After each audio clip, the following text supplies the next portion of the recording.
अस्सलाम वालेकुम dear aspirants, I am Sabtan Ali from MK preparation. और आज की इस वीडियो में हम डिस्कस करने जा रहे हैं एसएसटी बायोकेमिस्ट्री का पेपर जोन 6 का।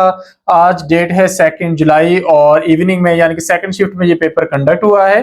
तो पेपर की डिस्कशन का आगाज करते हैं। बाकी जोन्स के मुकाबले में ये एक स्टेप टफ पेपर है, लेकिन ओवरऑल ये भी कोई बहुत ज्यादा मुश्किल पेपर नहीं है, आसान ही है। तो पहला क्वेश्चन है, वॉर ऑफ रिदा ड्यूरिंग हजरत अबू बकर रजी अल्लाह अन्हो रिजीम वाज अगेंस्ट। हजरत अबू बकर रजी अल्लाह अन्हो के दौर में रिदा की जंगें हुई और ये जंगें किन के खिलाफ थी? ये जंगें उन लोगों के खिलाफ थी जिन्होंने नबूवत के झूठे दावे किए थे और जिन्होंने ज़कात देने से इनकार किया था। सेकंड क्वेश्चन है, हरफे इल्लत या हरूफे इल्लत किन्हें कहते हैं? तो ये हमारे पास ऐसे वीक लेटर्स होते हैं, कमजोर लफ्ज होते हैं जिनका इस्तेमाल किया जाता है उर्दू लैंग्वेज में भी और अरेबिक लैंग्वेज में भी। थर्ड क्वेश्चन है, problem solving method belongs to. तो प्रॉब्लम सॉल्विंग मेथड का हम इस्तेमाल करते हैं टीचिंग में, तो ये बिलोंग करता है कंस्ट्रक्टिव अप्रोच, जिसमें आप स्टेप बाय स्टेप एक प्रॉब्लम को समझते हैं और उसका सोल्यूशन ढूंढते हैं। क्वेश्चन नंबर 4 केमिस्ट्री से है, पीओएच फाइंड आउट करनी है, जबकि जो हमारे पास H प्लस है that is equal to 0.0005 molar. तो यहां पर हम क्या करेंगे, यहां पर हम फार्मूला अप्लाई करेंगे कि सबसे पहले पीएच फाइंड आउट करेंगे। PH is equal to minus log of 0.0005 molar. अब जो आपके पास है ना 0.0005, आप इसको लिख सकते हो 5 मल्टीप्लाई 10 रेज टू पावर 4। तो अब इसका लॉग आपने मालूम करना है। इसका लॉग जब आपने मालूम करना है तो आप करेंगे माइनस और अंदर लॉग आपने मालूम करना है 5 मल्टीप्लाई 10 रेज टू पावर -4 का। तो असल में आपने लॉग मालूम करना है log 5 plus log 10 raise to power -4। तो इस तरीके से आप इसको सॉल्व करते आएंगे, आपके पास पीएच की वैल्यू आ जाएगी 3.3। लेकिन आपने फाइंड आउट करनी है पीओएच की वैल्यू। तो उसके लिए हमें पता है कि at room temperature pH plus pOH are equal to 14 और आपके पास 3.3 वैल्यू इसकी आ गई है और ये आपने फाइंड आउट करना है। तो आप क्या करेंगे, 3.3 को 14 में से माइनस कर देंगे। तो 14 माइनस 3.3 करेंगे तो आपके पास आपका आंसर आ जाएगा 10.7, जिसे आप 10.70 भी लिख सकते हैं। नेक्स्ट क्वेश्चन है, ratio of rate of diffusion of helium and methane. दो गैसेस हैं, हमने देखना है कि रेट ऑफ डिफ्यूजन हीलियम का क्या है और मीथेन का क्या है। हमारा आंसर है 2:1, लेकिन कैसे आता है इसको हमने एक्सप्लेन करना है ग्राहम्स लॉ के जरिए। ग्राहम्स लॉ के मुताबिक किसी भी गैस का जो रेट ऑफ डिफ्यूजन होता है that is directly proportional to, यानी कि rate of diffusion is directly proportional to 1 divided by square root of molar mass. तो अब जब आपने कंपैरिजन करना है तो आप हीलियम को R1 उसका रेट ऑफ डिफ्यूजन और दूसरे का R2 करेंगे। तो ये असल में आपके पास हो जाएगा, for example R1 is equal to, आप साथ कांस्टेंट ले लेते हैं, कांस्टेंट 1 डिवाइडेड बाय मोलर और R2 is equal to constant 1 divided by, ये M1 है और ये M2 है। अब आपने मालूम करना R1 डिवाइडेड बाय R2, तो उसके लिए अब इस पूरे से इसको डिवाइड करेंगे, K के साथ K कैंसिल हो जाएगा और 1 डिवाइडेड बाय M1 और ये हो जाएगा 1 डिवाइडेड बाय M2। जब आप इसको इनवर्स करेंगे तो ये आपके पास हो जाएगा square root of M2 divided by square root of M1।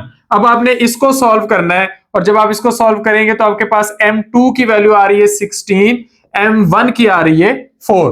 तो square root of 16 divided by square root of 4, तो ये आपके पास हो जाएगा 4 डिवाइडेड बाय 2, जिसे आप सिंपली लिख सकते हैं 2 divided by 1। So rate of diffusion of first gas और rate of diffusion of second gas, उसमें जो रेशियो आ रही है दैट इज 2:1। तो हमारे पास इनमें आएगी 2:1, यानी कि हीलियम गैस 2 टाइम्स ज्यादा तेजी के साथ डिफ्यूज हो सकती है as compare to methane gas. Next question है हमारे पास, किनाया का मतलब। किनाया का मतलब जब आप सीधी और वाज़ेह बात करने की बजाय इशारों में बात करते हैं तो कोई दूसरा लफ्ज बोलकर असल मतलब की तरफ इशारा करना।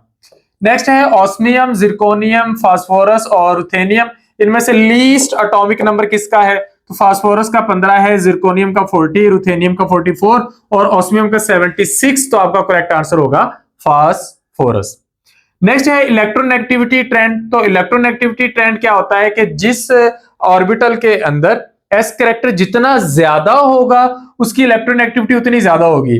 तो हमारे पास जो sp होता है इसके अंदर इलेक्ट्रोनेगेटिविटी ट्रेंड इसीलिए ज्यादा होगा क्योंकि इसके अंदर एस कैरेक्टर ज्यादा होता है एज कंपेयर टू sp2 और sp2 में ज्यादा होता है एज कंपेयर टू sp3। तो ये हमारे पास आंसर आ जाएगा। नेक्स्ट क्वेश्चन है change into passive voice. Ali wrote a letter. A letter was written by Ali. He said I am happy. He said that he was happy. Law came dash effect। यहां पे हमने preposition ढूंढनी है। Law came into effect, तो into आएगा यहां पर। मांग उजड़ना मतलब तबाह हो जाना, बर्बाद हो जाना। Unit of coefficient of viscosity. तो कोएफिशिएंट ऑफ विस्कोसिटी के लिए हम यूनिट यूज करते हैं किलोग्राम पर मीटर पर सेकंड। ये सिस्टम इंटरनेशनल यूनिट है, या फिर हम यूज करते हैं पास्कल सेकंड। ये दो यूनिट यूज किए जाते हैं। केपी के असेंबली में टोटल सीट्स कितनी है? प्रोविंशियल असेंबली में टोटल 145 हैं। उनमें से 115 सीट्स जनरल हैं, 26 सीट्स वीमेन कोटा की हैं और 4 सीट्स माइनॉरिटी कोटा की हैं। डिनेचरेशन ऑफ एंजाइम्स। एंजाइम्स के डिनेचर होने का मतलब ये होता है कि उनका स्ट्रक्चर चेंज हो जाना, स्ट्रक्चर डैमेज हो जाना और उनका काम ना करना। Loss of enzyme structure and activity. Next है आरएनए पॉलीमरेज। आरएनए पॉलीमरेज क्या होता है? ऐसा एंजाइम जो आरएनए बना सकता हो। अब वो किससे बनाना है? आरएनए पॉलीमरेज दो तरह से काम करता है। अगर तो ये डीएनए से आरएनए बनाता है तो हम इसे कहते हैं डीएनए डिपेंडेंट आरएनए पॉलीमरेज, और अगर ये आरएनए से ही आरएनए बनवा रहा हो तो इसे हम कहते हैं RNA dependent RNA polymerase. So it is an enzyme that synthesises RNA from DNA. Usually हम यही कॉन्सेप्ट यूज करते हैं। नेक्स्ट है fluid part of the cell. Cell का जो फ्लूइड पार्ट होता है उसको हम साइटोप्लाज्म कहते हैं। न्यूक्लियर मेम्ब्रेन के अंदर जो स्ट्रक्चर इनक्लोज होता है उसे हम क्या कहते हैं? तो वाजे कर दिया गया है न्यूक्लियर मेम्ब्रेन। तो न्यूक्लियर मेम्ब्रेन न्यूक्लियस को ही इनक्लोज करती है। Gene is a part of. Gene किसका पार्ट है? डीएनए का पार्ट है। एक अफसाना है आंगन। ये किस पसे मंजर में लिखा गया है? ये सब कॉन्टिनेंट की पार्टीशन के पसे मंजर में, यानी कि हिंदुस्तान की बरेसगीर की तकसीम के पसे मंजर में लिखा गया है। बछड़ा की मोनस बछड़ी। अगर ये बेचारा है, क्योंकि जो मेरे पास जिन वर्डिंग में पहुंचा था तो बेचारा लिखा था तो उसकी बेचारी हो जाएगी, लेकिन बछड़ा की बछड़ी। नॉर्मेलिटी बतानी है हमने 0.04 मोलर सल्फ्यूरिक एसिड की। तो नॉर्मेलिटी का फार्मूला हमारे पास क्या होता है? Molarity multiply N factor. N factor ये होता है कि कितने प्रोटॉन डोनेट कर सकता है। तो एक सल्फ्यूरिक एसिड 2 प्रोटॉन डोनेट कर सकता है, तो एन फैक्टर 2 हो गया। मोलैरिटी 0.04 दी गई है, तो 0.04 को 2 से मल्टीप्लाई करेंगे, आंसर आ जाएगा 0.08 नॉर्मेलिटी। नेक्स्ट है हेरिडिटरी मटेरियल कौन सा है हमारी बॉडी के अंदर? तो ह्यूमन बॉडी का हेरिडिटरी मटेरियल हमारा डीएनए है। दुनिया में कुछ जानदार हैं जिनका हेरिडिटरी मटेरियल उनका आरएनए होता है, लेकिन mostly it is DNA. Gerund का करेक्ट यूज करना हो तो स्विमिंग इज गुड एक्सरसाइज। तो swimming as a gerund use किया गया है यहां पे। Infinitive impersonally use. अगर हम किसी को नॉमिनेट किए बगैर जर्नली एक इन्फिनिटिव का यूज करना चाहें तो उसकी एग्जांपल है टू एयर इज ह्यूमन, यानी कि गलतियां करना इंसान की फितरत है या खासा है। इसके बाद है मेथड ऑफ हायर लर्निंग। बाकियों से बेहतर जो लर्निंग टेक्निक है दैट इज डिस्कशन मेथड, जिसमें सारे एक्टिव पार्टिसिपेंट्स होते हैं। Model who proposed dual nature of electron. Electron की डुअल नेचर यानी कि wave and particle nature was explained by Louis de Broglie. तो यहां से वो लाइट का ही कॉन्सेप्ट भी आता है। बेरियम सल्फेट पानी में इनसोल्यूबल क्यों है? क्योंकि इसकी सोलुबिलिटी प्रोडक्ट जो है वो बहुत कम है। नेक्स्ट है हीमोग्लोबिन किस तरह की प्रोटीन है? ये कांजुगेट प्रोटीन है। इसमें जो ग्लोबिन है वो प्रोटीन पार्ट है और जो हीम ग्रुप है वो नॉन प्रोटीन पार्ट है, तो दोनों मिला के एक कांजुगेटेड प्रोटीन बनाते हैं।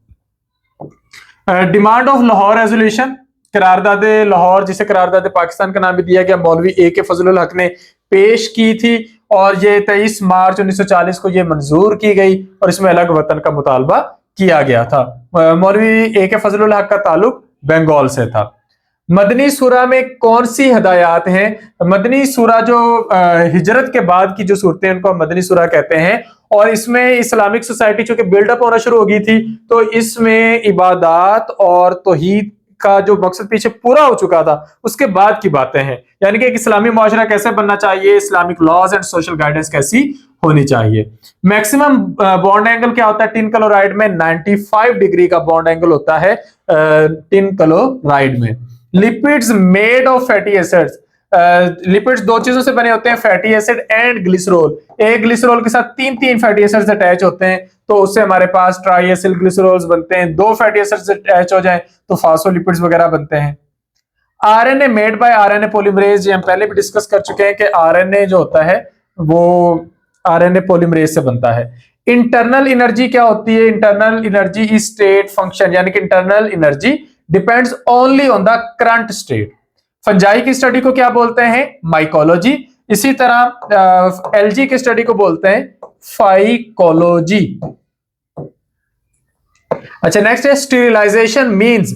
स्टेरिलाइजेशन का मतलब होता है किसी भी जगह से माइक्रो ऑर्गेनिजम्स की कंप्लीट एलिमिनेशन, उसको जरासीमों से पाक करना, स्टेरिलाइज करना कहलाता है। अब मोस्टली जो सर्जिकल इंस्ट्रूमेंट्स होते हैं उनको स्टेरिलाइज करते हैं या ह्यूमन बॉडी को स्टेरिलाइज करते हैं, डिसइंफेक्ट करते हैं। तो यहां पर ये 37 क्वेश्चंस की डिस्कशन कंप्लीट होती है। जब कंप्लीट पेपर आएगा 4-4 एमसीक्यूज के साथ ओरिजिनल डॉक्यूमेंट में, इंशाल्लाह वो भी आप लोगों के साथ डिस्कस कर दिया जाएगा। एसएसटी जर्नल की तैयारी के लिए आप लोग हमसे कांटेक्ट कर सकते हैं। उसके लिए आपने इस नंबर पे कांटेक्ट करना है 0333260545। तो इस नंबर पे कांटेक्ट करके आप लोग एसएसटी जर्नल के नोट्स डिमांड कर सकते हैं। इसके अलावा आप में से जो कैंडिडेट भी नेक्स्ट जो आगे केपीपीएससी के थ्रू जॉब्स आ रही है लेक्चरर की, उसकी तैयारी करना चाहते हैं किसी भी सब्जेक्ट के लिए, तो उसके लिए भी आप इस नंबर पे कांटेक्ट करके एमके प्रिपरेशन का हिस्सा बन सकते हैं।